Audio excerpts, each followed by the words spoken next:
A mão dele tremia em cima da bengala. O ar vinha curto, raso, como se cada suspiro tivesse que disputar espaço com os anos que ele guardava no peito. A camisa social ainda estava impecável. Ele era vaidoso até na dor.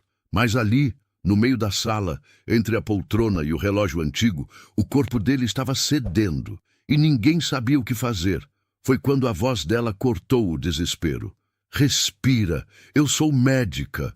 A babá, de uniforme simples e olhar firme, se ajoelhou ao lado dele com uma segurança que ninguém esperava, nem ele. Aquela mulher que até ontem trocava fraldas e cantava canções infantis, agora segurava o coração de um milionário nas mãos. Às vezes, quem mais parece invisível é quem mais sabe salvar. Senhor Otávio nunca foi de sorrisos fáceis. Na mansão de colunas brancas e janelas de madeira maciça, o silêncio sempre falou mais alto que qualquer afeto. A rotina era quase religiosa. Café servido na biblioteca às 7h45, jornais dispostos por ordem de relevância e uma xícara de porcelana japonesa esperando o toque preciso da colher de prata. Era assim há anos, desde antes da esposa falecer, desde antes da filha se mudar, desde que a vida passou a pesar mais nos ombros do que no relógio. Hoje, a única criança que preenchia aquele casarão era Lívia, sua neta de 11 anos. Cabelos lisos, olhos vivos e um corpo limitado por uma condição neurológica que a deixava em cadeira de rodas desde os 3. Lívia havia sido deixada ali pela mãe, sua única filha, só por uns dias, que já duravam 2 anos. E quem cuidava dela era Maria, a babá. A moça de uniforme discreto, cabelos presos e fala mansa já era parte da casa, mas não era tratada como tal. Chegava cedo, cuidava da menina com paciência de artista. Trocava as roupas, lia histórias, preparava os alimentos com atenção que nenhuma mãe jamais teve. Lívia a chamava de Tia Maria, mas Senhor Otávio a chamava apenas de a moça. "A Lívia já tomou o suplemento da manhã?" "Já sim, senhor." "Ótimo. Peça a Neide que feche a varanda. Está começando a ventar." Era sempre assim, curto, contido, comedido. Maria aprendeu a não esperar mais do que isso. Ela sabia o lugar que ocupava naquela casa e o que nunca lhe seria permitido ocupar. Mas o que Senhor Otávio talvez nunca tenha percebido é que, mesmo em silêncio, Maria observava tudo. Sabia que ele demorava mais para descer nos dias nublados. Sabia que ele passava os dedos sobre o anel da aliança antes de guardar a carteira. Sabia que ele evitava sentar-se à mesa de jantar, como se a ausência de alguém ainda pesasse mais que o lugar vazio. Por fora, ele era a imagem da elegância, terno escuro impecável, sapato engraxado por mãos contratadas, barba branca aparada com precisão. Por dentro, era um homem que se acostumou a guardar tudo, inclusive o afeto. Maria nunca tentou quebrar isso, mas talvez por isso mesmo sua presença incomodava. Ela não pedia aumento, não fazia perguntas, não se intrometia e ainda assim sustentava, com gestos invisíveis, o que restava de vida naquela casa. Senhor Otávio nunca olhou nos olhos dela por mais de 3 segundos. Nunca agradeceu. Nunca quis saber sua história. Mas isso estava prestes a mudar. Foi logo depois do almoço. Naquela tarde, o chefe preparou medalhões ao molho madeira, acompanhados de risoto cremoso e aspargos. Tudo servido na varanda coberta, com vista para o jardim de camélias. Senhor Otávio, porém, mal tocou no prato. Apenas mexeu lentamente no talher, como quem empurra o tempo para frente. Lívia estava no quarto ouvindo histórias com Maria. A mesma história de sempre, aliás. Aquela do cavalo cego que encontrava o caminho pelo cheiro. Era a favorita. Maria havia aprendido a entoar cada frase com emoção dosada, nem teatral nem fria. A menina sorria com o canto dos olhos, mesmo sem entender todas as palavras. Na sala, o som do relógio importado preenchia o silêncio. Os segundos passavam em compassos de ouro e tensão. Senhor Otávio se levantou com dificuldade, ajeitou o paletó e caminhou até o bar. Serviu-se de um copo pequeno de água gelada. Sentou-se na poltrona que sempre usava nas tardes de sexta. Foi então que a mão tremeu. Primeiro à esquerda, depois à direita, que deixou o copo cair sobre o tapete persa. Ele tentou se levantar, mas a respiração falhou. O ar, que sempre entrava como um cavaleiro obediente, agora vinha fraco, em pedaços. Cambaleou até a estante. Apoiou-se na moldura prateada de uma fotografia antiga, uma em que Lívia ainda estava no colo da mãe. E ali, entre o quadro e o abajur, o corpo cedeu. Maria ouviu o som seco da madeira no chão e correu. Quando entrou na sala, encontrou o Sr. Otávio semi-inclinado, o rosto pálido, o suor escorrendo pela têmpora, os olhos semicerrados, o peito em espasmo, a dignidade pendurada por um fio invisível. Ela não hesitou. Ajoelhou ao lado dele, tirou os sapatos, afrouxou a gravata, abaixou as luzes. Respira, eu sou médica. Foi a primeira vez que aquela frase existiu entre os dois, não como título, nem como poder, mas como fato vivo. A babá era médica, ou tinha sido. E agora estava ali como ninguém. Maria buscou o estojo de emergência. Sabia exatamente onde estavam os comprimidos sublinguais. Verificou o pulso. Elevou as pernas com a almofada do sofá. Manteve o pescoço livre. O telefone na mão direita. A calma na esquerda. Falou com a equipe do plano. Passou dados, endereços e estado clínico. Sem hesitar. Ela lembrava de tudo. Porque aquilo já tinha acontecido. Com o pai. Anos atrás. Sozinho, sem ninguém, e foi por isso que largou a medicina. Porque nem toda técnica salva a tempo. Mas agora, talvez pudesse. Os paramédicos chegaram em minutos, entraram uniformizados, prontos, mas ao verem Maria, diminuíram o passo. Ela já estava no comando. Fez um breve sinal com a cabeça. Eles entenderam. Senhor Otávio ainda não falava, mas os olhos dele, os olhos que nunca a encararam antes, estavam agora presos no rosto dela, como se quisessem lembrar cada traço. Não havia soberba, nem surpresa. Apenas um silêncio cheio de algo novo, reconhecimento. Enquanto o retiravam em maca, ele virou o rosto na direção de Lívia, que observava tudo da porta do corredor. Maria passou o braço em volta da menina. A menina, que já não ria como antes. E a casa, que já não era mais a mesma. O hospital parecia saído de um catálogo de luxo. Piso de mármore polido, ar-condicionado suave. Equipe vestida em tons discretos. Nada ali gritava emergência, embora tudo o fosse. Senhor Otávio foi levado direto para a ala de cuidados intensivos.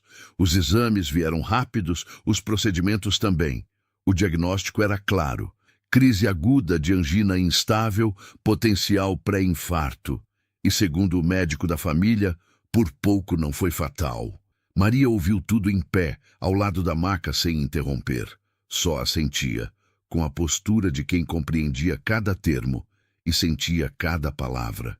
Otávio estava sedado, respirando com ajuda, estável, mas imóvel, e talvez pela primeira vez, em paz. Ela ficou ali até os enfermeiros pedirem que se retirasse.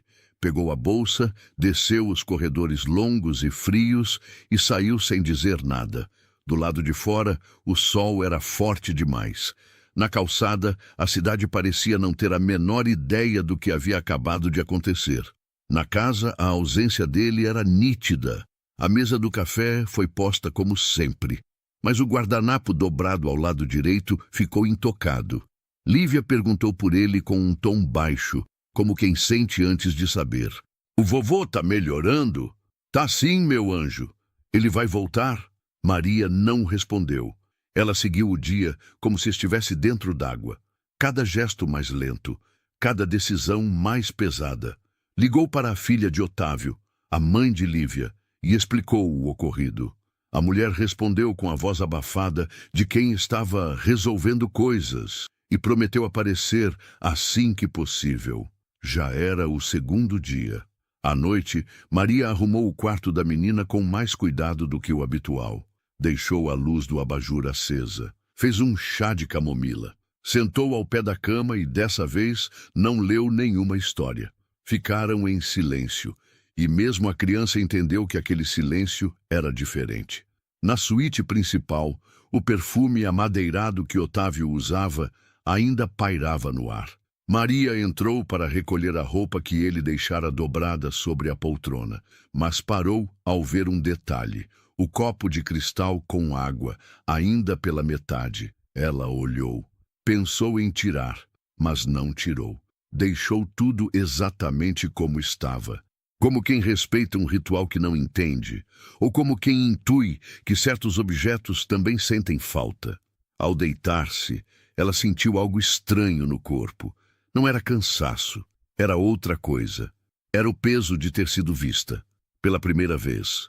Mesmo que por segundos, mesmo que entre dor e desespero. Senhor Otávio a havia olhado como quem pede, não como quem ordena. E aquilo mexia com ela de um jeito que nem a medicina explicava. Otávio voltou para casa 4 dias depois. Não fez alarde. Apenas desceu do carro com a ajuda do motorista, recusou a cadeira de rodas e subiu os 5 degraus da entrada com um esforço visível e vaidoso. Usava camisa azul clara, sapato polido, cabelo penteado para trás. Por fora, era o mesmo, mas Maria notou. Os olhos tinham ficado um pouco mais lentos. Ela abriu a porta assim que o carro parou. Estava com um uniforme branco impecável, os cabelos presos num coque baixo. Lívia correu até o avô e o abraçou nas pernas. Ele se abaixou com cuidado e a pegou no colo. Respirou fundo, cheirou o cabelo da menina e murmurou: "Meu anjo." Maria permaneceu em pé, sem se aproximar demais. Esperou algum gesto, um olhar, uma palavra. Nada. Otávio passou por ela com o mesmo silêncio de sempre e seguiu até o quarto. Foi ali que ela entendeu. Não era raiva, era vergonha. Homens como ele foram criados para não precisar de ninguém, muito menos de uma babá, muito menos de uma mulher, muito menos de alguém que sabia o que ele não sabia, nem sobre o próprio corpo. Naquela noite, o jantar foi servido na mesa menor, na sala de leitura. Otávio comeu pouco, comentou o sabor do vinho, o ponto da carne, mas evitou perguntas. Maria colocou Lívia para dormir mais cedo. Depois foi até a cozinha e lavou a louça devagar. Ficou ali olhando a água escorrer na pia, como quem pensa sem querer pensar. Foi quando ouviu passos. Otávio entrou devagar, apoiado na bengala, e ficou parado na porta. "A menina dormiu?" perguntou, sem encará-la. "Dormiu. Você tem trabalhado aqui há quanto tempo?" Maria enxugou as mãos com o pano de prato, virou-se devagar. "Quase 3 anos. Silêncio.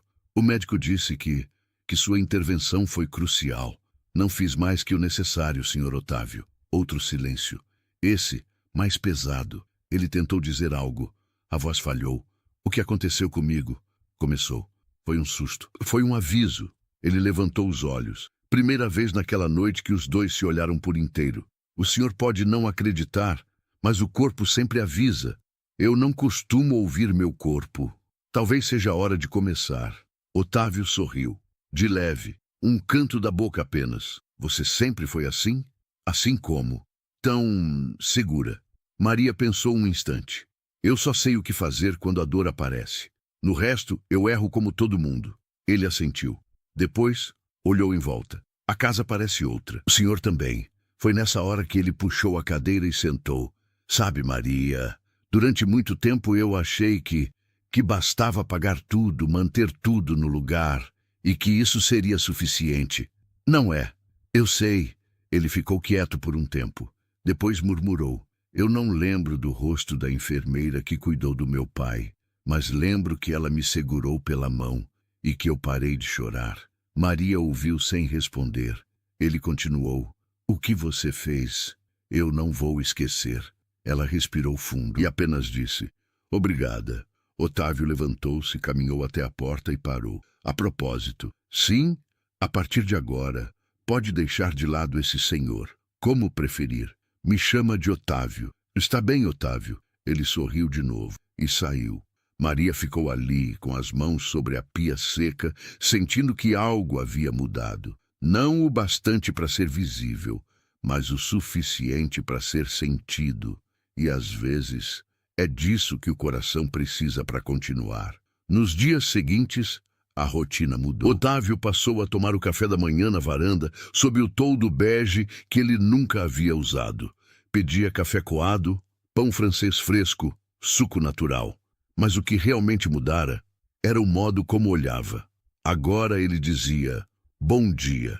Perguntava como estava a noite de Maria, e às vezes até ouvia as respostas. Lívia, claro, notou primeiro. Vovô tá mais calmo. É? Uhum. Ontem ele disse que minha risada é igualzinha à da vovó. Maria congelou por um segundo. Era a primeira vez que ele mencionava a falecida esposa desde que ela trabalhava ali. À noite, após pôr a menina na cama, Maria foi chamada ao escritório. Otávio estava sentado numa poltrona de couro com um livro aberto no colo. Pode entrar. O senhor... Ela se interrompeu. Otávio, me chamou? Ele indicou a cadeira à frente. Sente-se. Maria obedeceu, desconfiada. Tenho pensado sobre algumas coisas. Imagino. Pensei em aumentar seu salário. Ela levantou as sobrancelhas, surpresa. Agradeço, mas não é necessário. Não é só pelo susto, é pelo que você representa para essa casa. Silêncio. E também pensei, ele hesitou, em te dar autonomia para decidir mais coisas aqui dentro. Como assim? Como a alimentação da Lívia. Aulas, passeios, horários. Você convive com ela mais do que todos nós. Maria absorveu em silêncio. Se for demais, eu entendo, mas pensei que talvez fosse justo. Ela sorriu com doçura. Otávio, isso é mais do que justo. É um gesto bonito. Só não quero que você pense que eu estou tentando te comprar. Não penso. Por quê? Ele parou. Você me salvou. Maria ficou quieta. Ele continuou. E eu não estou acostumado a dever nada a ninguém. Talvez não seja dívida. Talvez seja só vida. Ele fechou o livro. A conversa parecia encerrada. Mas antes de sair, ela disse, já que abrimos esse espaço de confiança, sim, tem algo que talvez o senhor deva saber. Otávio se recostou. Pode falar. Eu tenho um filho. A informação pairou no ar, pesada, seca. Ele tem 19 anos, se chama Tiago. Mora com minha mãe, em outra cidade. Foi criado longe de mim porque quando engravidei eu era muito nova e muito perdida. Otávio não respondeu, nem um som. Eu sei que isso pode mudar as coisas, mas achei que você devia saber. Ele ainda estava calado. Então, simplesmente se levantou e disse, obrigado por me contar. E saiu. Maria ficou ali, sozinha, de novo. No dia seguinte, Otávio não apareceu para o almoço. Café. Lívia perguntou por ele 2 vezes. Maria respondeu que ele estava cansado, mas sabia que não era isso. Naquela noite, quando já ia para o quarto, encontrou o filho de Otávio na sala. Alto, terno alinhado, olhar duro. Você que é a babá? Sim. Maria. Tá aqui há quanto tempo? 3 anos. Engraçado. Nunca ouvi meu pai elogiar uma funcionária como tem falado de você. Ela manteve a postura. Faço meu trabalho com respeito. Ele se aproximou, a voz baixa. Meu pai é um homem influenciável quando está vulnerável. Se você tiver alguma intenção além do que está no contrato, recomendo que pense bem. Maria sentiu o golpe, mas não reagiu. Apenas olhou nos olhos dele e disse, não é meu estilo manipular quem ainda não aprendeu a sentir. Ele pareceu confuso, mas recuou. Boa noite, Dona Maria. Boa noite. Ela subiu as escadas devagar. Sabia que estava de volta à mesma linha tênue de sempre. Servir sem se submeter, cuidar sem se apegar, amar sem se permitir. Mas também sabia de uma coisa. Já era tarde demais para fingir que nada tinha mudado. Otávio passou 3 dias em silêncio. Descia para o café apenas quando Maria já havia saído da cozinha. Evitava os corredores onde ela costumava circular. Chegava a se trancar no escritório com a desculpa de rever documentos importantes. Mas não era isso. Era medo. Medo de encarar a própria vulnerabilidade, de admitir que, no fundo, ele havia aberto uma fresta e Maria tinha entrado. Com a suavidade de quem não pediu nada, mas ofereceu tudo. Na tarde do 4º dia, Lívia caiu. Brincava no jardim com uma boneca, Tropeçou em uma raiz e ralou o joelho. O choro foi imediato. Maria correu, limpou, assoprou, abraçou, e foi ali, naquela cena banal e real, que Otávio apareceu. Pela primeira vez, descendo as escadas sem aviso, sem gravata, sem escudo. Aconteceu algo? Maria olhou para ele com serenidade. Só um susto, mas já passou. Otávio ajoelhou-se, com dificuldade, ao lado da neta. Corajosa como a avó, murmurou, fazendo carinho em seus cabelos. Maria se afastou discretamente, mas ele não deixou. Fica, ela hesitou. Por favor. Os dois ficaram ali, ajoelhados, lado a lado, observando Lívia adormecer no sofá da sala, exausta da dor e do choro. Otávio falou primeiro. Quando Clara, a avó dela, adoeceu, eu me fechei. Não sabia o que fazer com a ideia de perder, então virei pedra. Maria ouviu em silêncio. Depois que ela se foi, achei que estava tudo resolvido, que bastava manter a ordem da casa, pagar as contas, garantir o futuro da família. Ele olhou para o chão. Mas é estranho. Só me senti vivo de novo quando achei que ia morrer. Maria não respondeu. Respeitava o tempo dele. E aí, entre a dor e o escuro, escutei sua voz. Ele virou-se para ela. Aquilo me trouxe de volta, não só ao corpo, mas à vida. Maria sentiu a garganta apertar. Otávio, eu não pedi nada disso. Eu sei. E é por isso que tem valor. Ele estendeu a mão. Tocou levemente o pulso dela. Só queria dizer que se quiser ir embora, eu entendo. Maria se surpreendeu. Mas se quiser ficar, não só como babá, mas como presença, como parte da casa, como alguém que não precisa mais se esconder, Otávio respirou fundo. Então eu queria te pedir para ficar de verdade. Maria o olhou. Eu já fiquei, Otávio. Fiquei quando ninguém me via. Fiquei quando você me ignorava. Fiquei pelo amor que tenho a Lívia. E talvez, ela hesitou, talvez eu tenha ficado até por você. Otávio baixou os olhos. Não sabia como receber afeto sem se proteger. Maria completou. Mas só fico se for para ser quem eu sou. Com meu passado, com meu filho, com minhas dores, sem precisar disfarçar. Ele assentiu, com lágrimas presas nas pálpebras. Então, fica, ela sorriu. Estou aqui. Ele a puxou para um abraço, verdadeiro, demorado, cheio de palavras não ditas. Lívia, ainda sonolenta, murmurou. Vovô, tá chorando? Otávio riu. Tô sim, minha flor. Por quê? Ele olhou para Maria. Porque às vezes, chorar é a única forma de dizer obrigado. O outono chegou sem pressa. As folhas da jabuticabeira começaram a tingir o quintal de marrom. E os ventos da tarde traziam um cheiro doce de bolo de fubá, feito agora por mãos diferentes. Maria ainda vestia o uniforme azul. Mas agora era ela quem escolhia os turnos, os cardápios, os horários de aula de Lívia. Não por imposição, mas por confiança. Otávio já não subia as escadas sozinho, mas não reclamava mais disso. O que ele fazia, sim, era sentar todas as manhãs na poltrona da sala, com um caderno no colo e uma caneta tinteiro antiga. Escrevia cartas, algumas que nunca entregaria, outras ele pedia para Maria postar discretamente. Um dia ela perguntou, são para quem? Ele sorriu com os olhos marejados. Para mim mesmo. De alguns anos atrás, a casa também mudara. O retrato da falecida Clara continuava no mesmo lugar, mas ao lado dele agora havia uma nova moldura, uma fotografia espontânea de Lívia rindo, com Maria e Otávio ao fundo. O olhar dele não era de patrão, era de avô, e de homem que, enfim, havia entendido que o amor não pede currículo. Tiago, o filho de Maria, veio visitar num sábado. Tímido, magro, com o boné virado para trás e o fone de ouvido pendurado no pescoço. Otávio o recebeu na sala. Gosta de xadrez? Tiago ergueu uma sobrancelha. Nunca joguei. Então senta, te ensino. Maria assistia da porta da cozinha. Segurava um pano de prato úmido nas mãos, como quem segura um suspiro antigo. Ele tá tentando, mãe, disse Lívia, abraçando sua perna.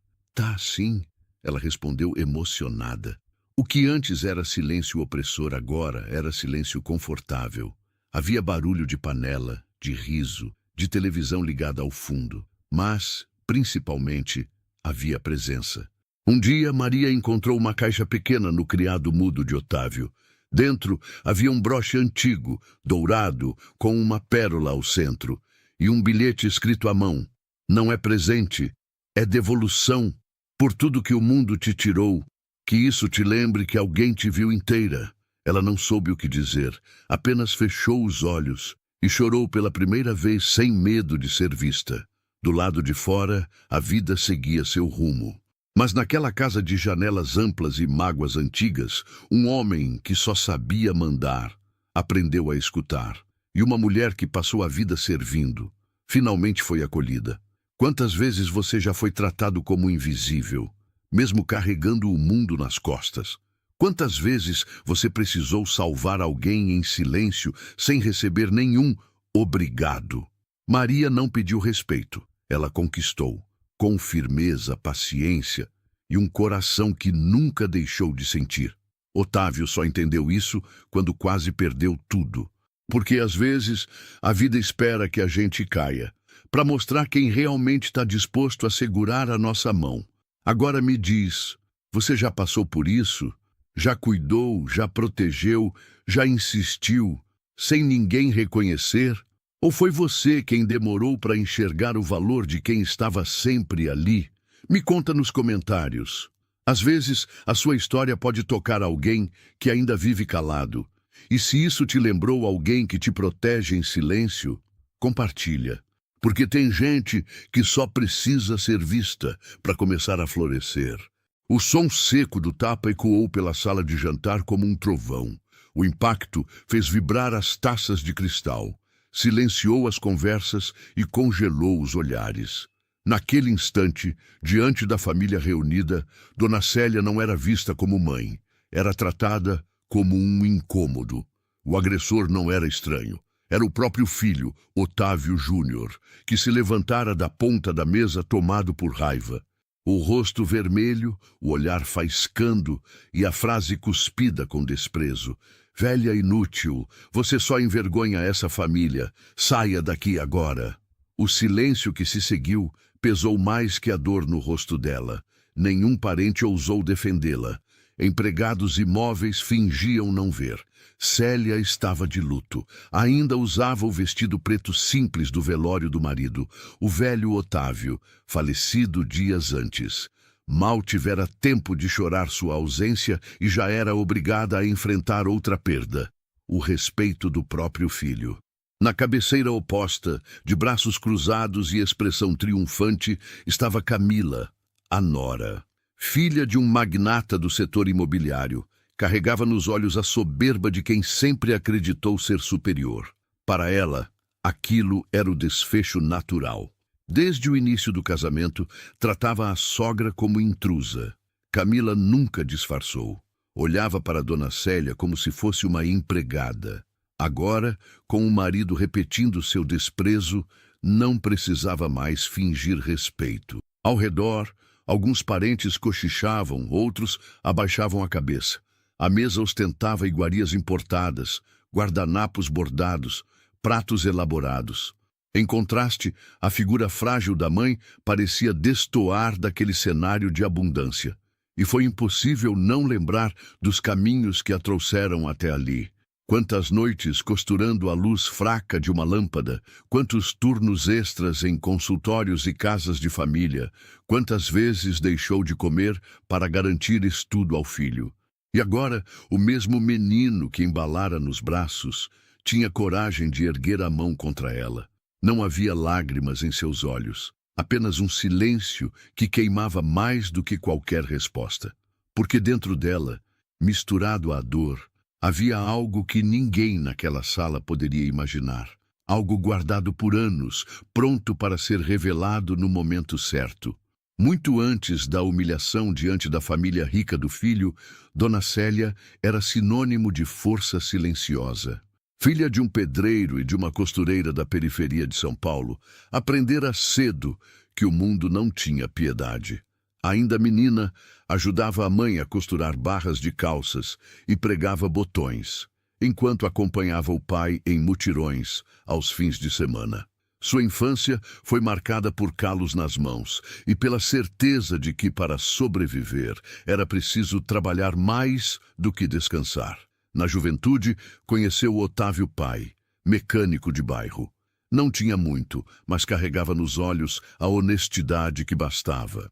Casaram-se sem luxo, apenas com a bênção do padre da paróquia e um bolo simples doado por vizinhos. Naquele dia, Célia acreditava que a vida poderia ser dura, mas seria compartilhada. Muito antes da humilhação pública, Dona Célia era a coluna silenciosa da família. Filha de pedreiro e costureira da periferia de São Paulo, aprendeu cedo que a vida cobra caro. Ainda menina, pregava botões, fazia barras e ajudava o pai em mutirões aos fins de semana. Cresceu com os dedos marcados de linha e sabão e a certeza de que sobreviver exigia trabalhar mais do que descansar. Na juventude, conheceu Otávio, mecânico de bairro. Ele não tinha dinheiro, mas tinha um coração íntegro e mãos de quem não fugia do serviço. Casaram-se na paróquia, bolo simples da vizinha, música improvisada, sem luxo, mas com promessa, dividir o peso. O nascimento de Otávio Júnior, numa manhã chuvosa, reacendeu uma jura íntima. O filho teria o que ela nunca teve. Enquanto o marido passava o dia na oficina, Célia multiplicava jornadas. De manhã, casa em ordem. À tarde, costuras por encomenda. À noite, faxinas e limpezas em consultórios. Quando o corpo pedia trégua, a necessidade lembrava que livros, cadernos e sapatos não se compram com vontade. E ela voltava para a máquina, sob a luz fraca da cozinha. As pequenas vitórias vinham discretas. Uniforme em dia, lanche simples, boletins com notas altas. Quando faltava carne, inventava receitas com ovos, farinha e tempero de afeto. Quando o dinheiro sumia antes do mês acabar, vendia panos de prato bordados, passava roupas para vizinhas, trocava descanso por dignidade. E repetia baixinho, como quem benze o futuro: ele vai ser alguém. Júnior cresceu vendo a mesa posta, mas não via as madrugadas acordadas. Achava natural encontrar o material escolar pronto, a roupa passada, a comida quentinha. Não sabia que por trás do conforto modestíssimo havia suor, calo e lágrima no travesseiro. Célia escondia as mãos rachadas em luvas, culpava a idade quando o corpo doía e sorria para o filho com a doçura de quem transforma cansaço em abrigo. Quando a oficina quase quebrou, foi ela quem segurou as contas. Quando a saúde do marido começou a fraquejar, assumiu turnos extras sem alarde e, mesmo assim, fazia o possível para que o menino não carregasse o peso da casa. "Estuda, meu filho", dizia. "O resto é comigo." Na escola, Júnior se destacou. Ganhou bolsa em colégio particular, conheceu colegas de sobrenomes importantes, mundos que até então só via na televisão. O contraste o fascinava. Para Célia, era só mais uma razão para redobrar esforços. Se as portas estavam se abrindo, ela não permitiria que se fechassem por falta de dinheiro para a condução. Na casinha simples da Lapa, tudo tinha história. A estante feita pelo marido, a cadeira de balanço da mãe, o rádio antigo que teimava em funcionar às tardes de domingo. Não havia luxo, havia pertencimento. Ali, Célia não era intrusa, era raiz. E foi a partir dessa raiz, firme, silenciosa, teimosa, que ela sustentou o sonho do filho. Sem medalhas, sem aplauso. Só a fé obstinada de quem, mesmo invisível, constrói futuro com as próprias mãos. O destino de Otávio Júnior começou a mudar quando entrou na universidade. Graças ao desempenho escolar e ao sacrifício da mãe, conseguiu vaga em administração em uma das faculdades mais prestigiadas de São Paulo. Ali, mergulhou em um mundo completamente diferente da Lapa. Carros importados nas vagas, festas em coberturas luxuosas, viagens de intercâmbio anunciadas como se fossem passeios de fim de semana. Era como atravessar uma fronteira invisível. Foi nesse ambiente que conheceu Camila, filha de um dos maiores empresários do setor imobiliário, carregava no sobrenome um peso que abria portas antes mesmo de se apresentar. Para Júnior, ela era a personificação de tudo o que sonhara: status, sofisticação, reconhecimento. Não demorou muito para se envolverem, e rapidamente ele foi absorvido pelo círculo da família dela. Célia observava de longe, dividida entre orgulho e apreensão. Orgulho, porque o filho estava chegando a oportunidades que ela jamais imaginaria. Preocupação, porque via nos olhos de Camila um brilho de arrogância que lhe causava calafrios. Desde o primeiro encontro, a futura nora a tratou como figurante. Um aperto de mão frio, sorrisos protocolados, frases ditas sem olhar nos olhos. Era claro que, para Camila, a sogra nunca passaria de obstáculo incômodo. O casamento veio em grande estilo. Cerimônia na Catedral da Sé, festa em buffet nos jardins, fotógrafos disputando espaço, convidados ilustres. Célia, com seu vestido modesto costurado em casa, sentou-se em uma mesa afastada. Observava o brilho dos vestidos de alta costura, os flashes incessantes e os olhares atravessados de quem se perguntava, em silêncio, quem era aquela senhora deslocada em meio ao luxo. Na volta para a casinha da Lapa, guardou o vestido no armário e suspirou fundo. Não havia tristeza, mas uma estranha sensação de distância. Era como se o filho tivesse cruzado uma ponte sem retorno. Depois da lua de mel, a transformação foi completa. O sogro, impressionado com a ambição do genro, abriu-lhe espaço na construtora da família. De estagiário de luxo, logo virou sócio. Em poucos anos, o rapaz que crescera descalço nas ruas da periferia já desfilava como executivo milionário, dono de carros importados e de uma mansão em Alphaville. As visitas à mãe tornaram-se raras. Quando aconteciam, eram rápidas e apressadas. Quase sempre na companhia de Camila, que fazia questão de notar cada detalhe humilde da casa. A cortina puída, o cheiro de comida simples, o sofá gasto, e cada comentário, sutil mas ferino, envergonhava o filho. "Esse bairro já não combina com você, Júnior", dizia a nora sorrindo de canto, como quem dá ordem disfarçada. Célia ouvia, calava e engolia o nó na garganta. Nunca quis atrapalhar. Continuava oferecendo café em xícaras descascadas, contava histórias da infância dele, falava das conquistas pequenas da vizinhança. Mas cada palavra parecia destoar do mundo em que o filho agora vivia. No fundo, sabia que o tempo estava transformando não apenas a vida dele, mas também a forma como ele a enxergava.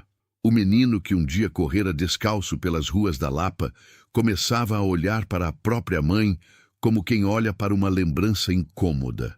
A mansão em Alphaville era imponente, com portões altos e jardins impecáveis. Mas para Dona Célia, cada visita era um teste de resistência. O ar carregado de luxo não impressionava, sufocava. Não havia um canto que não refletisse o gosto de Camila, da seda importada nas cortinas aos quadros modernos que substituíam as fotografias antigas da família. No início, Célia ainda tentava se fazer presente. Oferecia ajuda na cozinha, comentava sobre flores, contava histórias da infância de Júnior. Mas logo entendeu que qualquer gesto seu era visto como interferência. Um dia, enquanto espanava discretamente uma estante, ouviu a voz fria da nora. "A senhora deveria pedir antes de mexer nas coisas. Temos um padrão estético a manter." O móvel em questão era especial. Uma estante construída pelo velho Otávio, onde Célia guardava lembranças preciosas. Fotos antigas, o primeiro diploma do filho, um rádio que ainda funcionava. Para Camila, nada daquilo tinha valor. Apenas atrapalhava a estética. A partir daí, cada encontro de família virou palco de humilhações silenciosas. Camila chegava com vestidos de grife, enquanto a sogra, com roupas simples, tentava disfarçar a diferença. Nos aniversários dos netos, o contraste ficava ainda mais cruel. De um lado, presentes caros, viagens internacionais anunciadas com orgulho. De outro, a pequena caixa embrulhada em papel simples, oferecida com carinho por Dona Célia, recebida com olhares atravessados. Júnior raramente intervinha. Às vezes, até sorria de canto, como se concordasse em silêncio. Para ele, a presença da mãe era um lembrete inconveniente de um passado que queria esquecer. Camila alimentava esse afastamento com habilidade. Sussurrava, em tom baixo, mas audível. Algumas coisas já não combinam mais com o nível da família. Dona Célia, sozinha em sua casa simples, chorava em silêncio. Não reclamava com vizinhos, não dividia a dor. Apenas se lembrava do que construíra. Cada conta paga, cada madrugada de trabalho, cada prato colocado na mesa. Não buscava vingança, mas a memória lhe doía como ferida aberta. E mesmo diante das mágoas, nunca levantava a voz. Engolia as palavras para manter a paz. Até que, em um jantar de domingo, tudo explodiu. A mesa estava coberta de pratarias cintilantes, vinhos importados, pratos preparados por chefe. Parentes riam alto, conversando sobre negócios milionários, investimentos e viagens. Dona Célia, em sua roupa modesta, permanecia discreta, invisível no canto.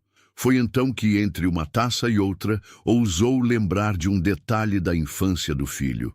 Lembra, Júnior, quando você corria descalço pelas ruas da Lapa e voltava com os pés cheios de terra?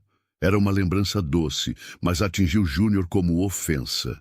Ele bateu a mão na mesa com força, ergueu-se tomado pelo orgulho ferido e gritou: "Velha inútil, você só envergonha essa família.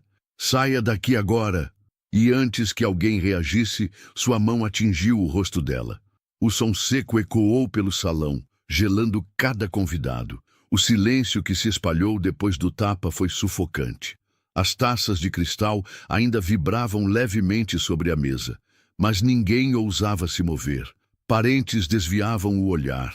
Empregados fingiam não ouvir.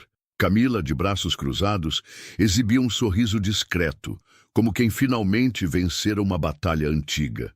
Dona Célia, porém, não reagiu com gritos nem lágrimas. Permaneceu firme, com o rosto marcado pela mão do filho, mas os olhos fixos em um ponto distante.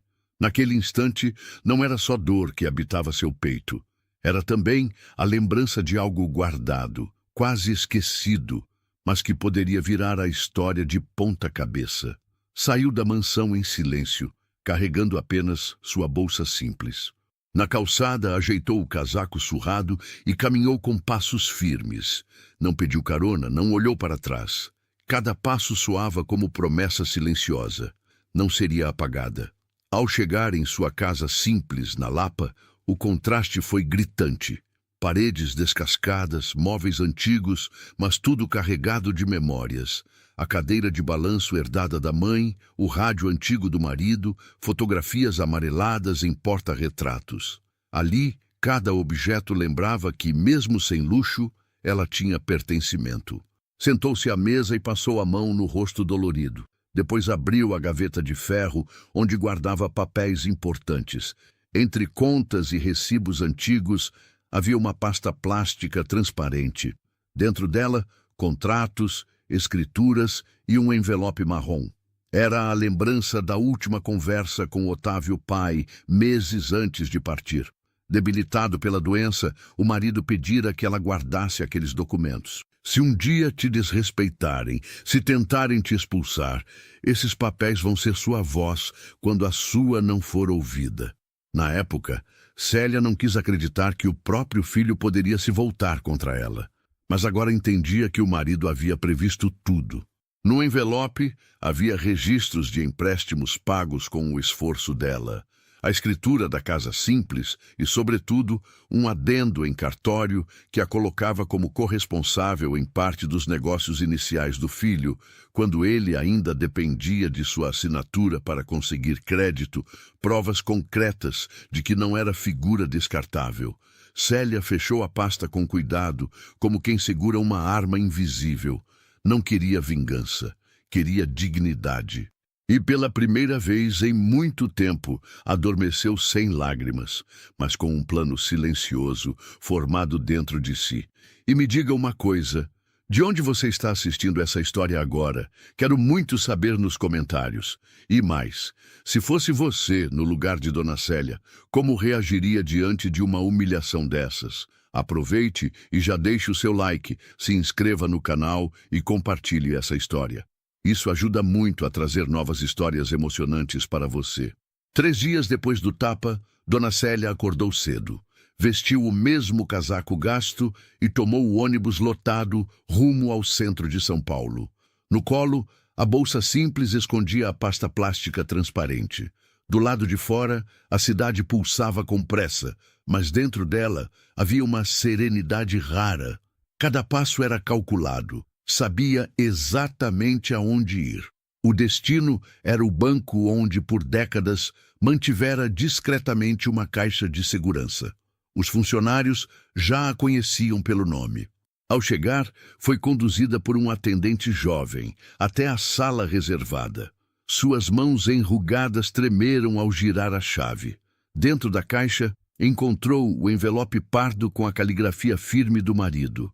As bordas já amareladas denunciavam o tempo, mas as palavras eram claras. Cláusulas registradas em cartório que a garantiam como coproprietária em parte dos investimentos iniciais do filho. Tudo porque, no começo da carreira, Júnior não conseguia crédito sozinho e dependia da assinatura dela. A cada linha lida, Célia sentia a presença do marido como escudo invisível. Ele havia previsto a arrogância, o risco de ser esquecida. E agora era chegada a hora de usar aquele legado não para destruir, mas para se reerguer. Saindo do banco, foi até um escritório de advocacia simples. Lá a aguardava a doutora Helena, amiga de longa data, advogada experiente e de fala firme. Célia entregou os papéis com mãos trêmulas.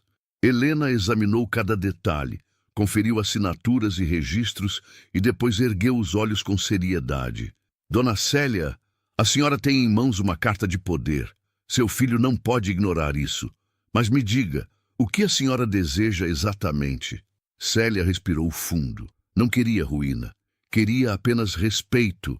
Pediu que fosse elaborada uma notificação oficial, reconhecendo seus direitos e deixando claro que não se apagava uma mãe como se apaga uma sombra incômoda.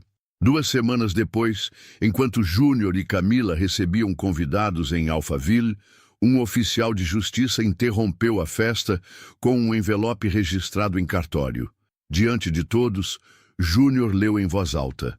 Qualquer tentativa de expulsar ou agredir sua mãe resultaria na perda de benefícios e na transferência automática de parte dos bens.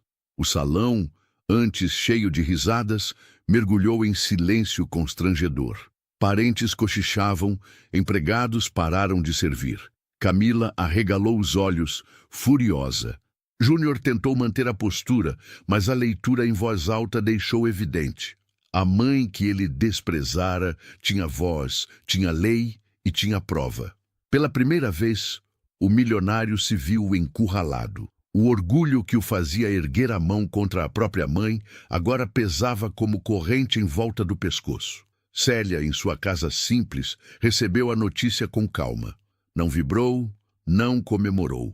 Apenas fechou os olhos e agradeceu em silêncio ao marido, que, mesmo ausente, ainda a protegia. A reunião foi marcada em uma sala luxuosa, decorada com móveis de madeira nobre e quadros caros. Estavam presentes advogados da família de Camila, alguns parentes próximos, e do outro lado da mesa, Dona Célia, acompanhada pela doutora Helena. Pequena em estatura, mas firme no olhar, a mãe parecia carregar consigo décadas de silêncio transformado em coragem. Assim que todos se acomodaram, Helena abriu a pasta e começou a apresentar os documentos. Ali estavam os contratos antigos, as escrituras, os recibos e, sobretudo, o adendo em cartório que tornava Célia coproprietária em parte dos negócios do filho. O ar da sala mudou. Cada papel era um lembrete incontestável de que ela não era invisível. Camila, impaciente, tentou interromper. Isso não passa de um mal-entendido. A senhora está confundindo papéis velhos com valor real. Helena não se abalou. Retirou então o pendrive e o conectou ao projetor. O som preencheu o ambiente. A voz de Júnior, áspera, ordenando que a mãe saísse da mansão. Em seguida, o estalo do tapa que ecoara diante de toda a família. O silêncio que seguiu foi pesado. Nenhum argumento seria capaz de apagar aquela prova. Júnior baixou a cabeça. Os advogados cochichavam entre si, alguns parentes desviavam o olhar constrangidos. Helena concluiu com firmeza.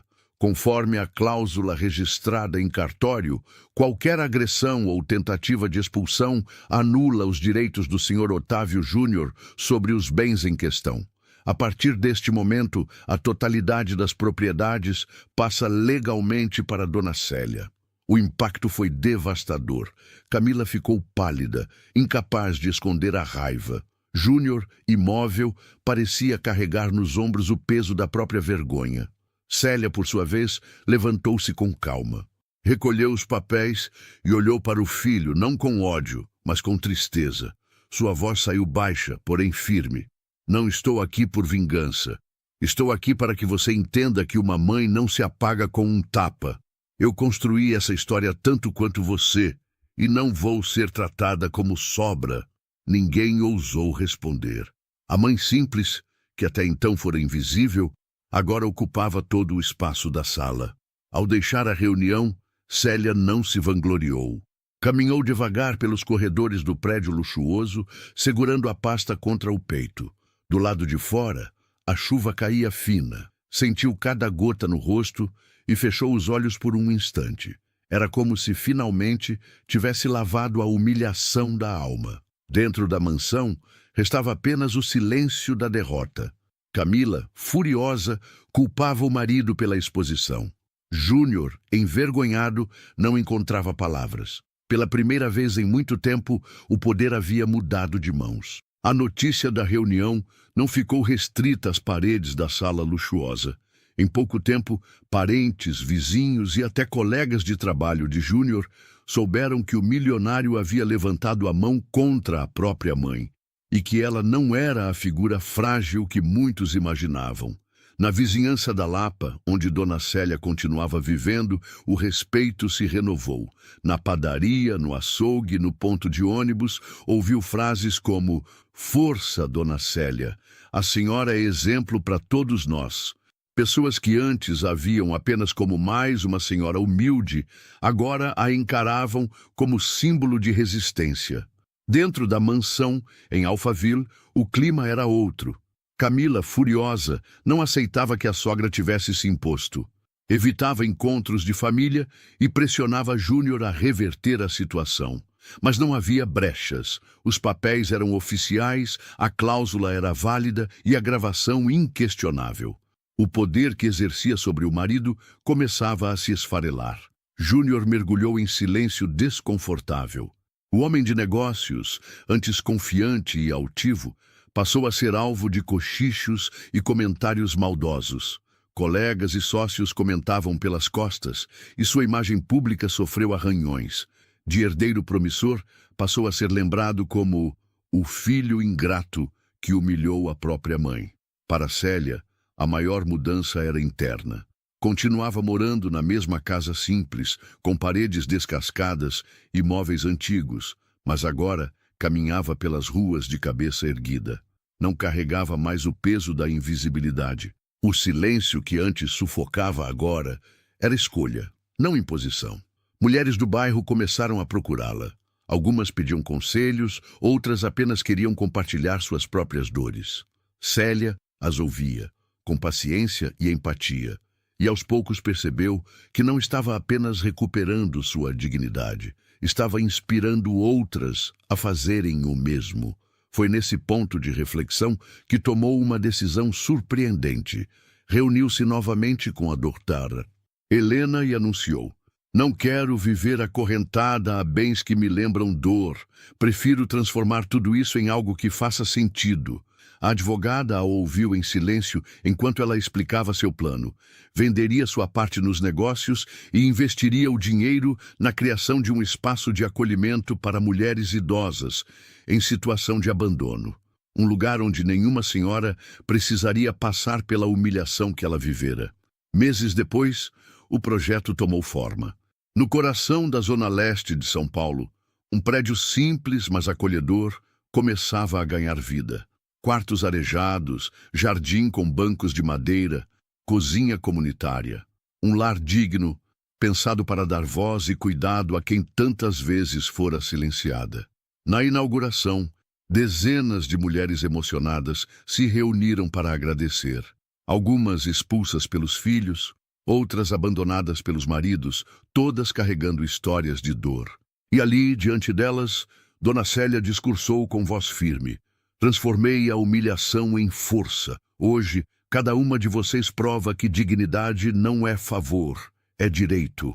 O lar Dona Célia rapidamente se tornou referência. Não era luxuoso, mas era humano. No jardim simples, senhoras conversavam sob o sol da manhã. Nos corredores, histórias se entrelaçavam como fios de um mesmo tecido. Cada mulher que ali chegava carregava cicatrizes, mas também encontrava acolhimento. Célia caminhava pelos cômodos com serenidade. Via nos olhos daquelas mulheres a dor que um dia também carregara, mas enxergava nelas a mesma chama de resistência que a sustentou. Ali, ela não era vítima, era inspiração. Otávio Júnior demorou meses até criar coragem para visitá-la. O casamento com Camila estava em ruínas. Negócios abalados, prestígio arranhado, a confiança que ostentava parecia ter se esfarelado. Quando finalmente apareceu, encontrou a mãe sentada no jardim, cercada de senhoras que riam e contavam histórias. Aproximou-se com o semblante abatido. "Mãe, eu errei!" Sua voz era baixa, carregada de arrependimento. Dona Célia ergueu os olhos, mas não se levantou. Permaneceu firme, deixando que ele sentisse o peso do silêncio. Depois respondeu: "Você não errou só comigo, Júnior. Errou com a sua história. Mas ainda pode aprender. O perdão existe, mas a confiança precisa ser reconquistada." Ele chorou ali, diante de testemunhas. Não houve abraço imediato, nem reconciliação fácil. Houve apenas o início de uma mudança possível. E para Célia, aquilo bastava.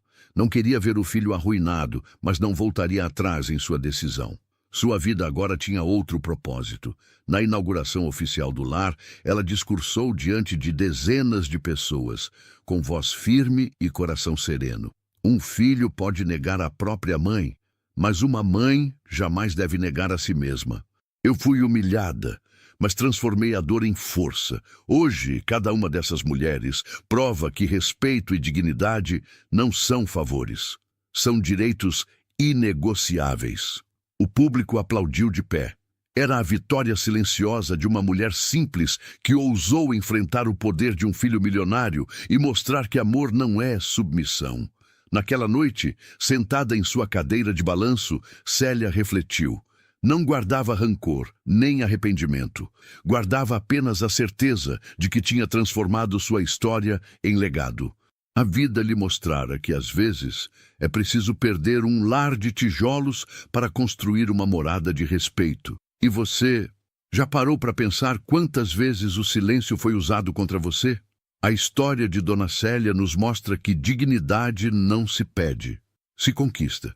Que às vezes é preciso abrir mão do que pesa para segurar firme aquilo que realmente liberta. No lugar dela, o que você faria? Guardaria uma casa cheia de mágoas ou escolheria construir uma vida cheia de paz? Deixe seu comentário, porque a sua voz pode ser a força que alguém, neste exato momento, está precisando ouvir. Curta este vídeo, compartilhe com quem carrega dores parecidas e se inscreva no canal, para não perder outras histórias como essa. Porque, no fim, não é o patrimônio que define quem somos, mas a coragem de transformar a humilhação em legado e a dor em dignidade.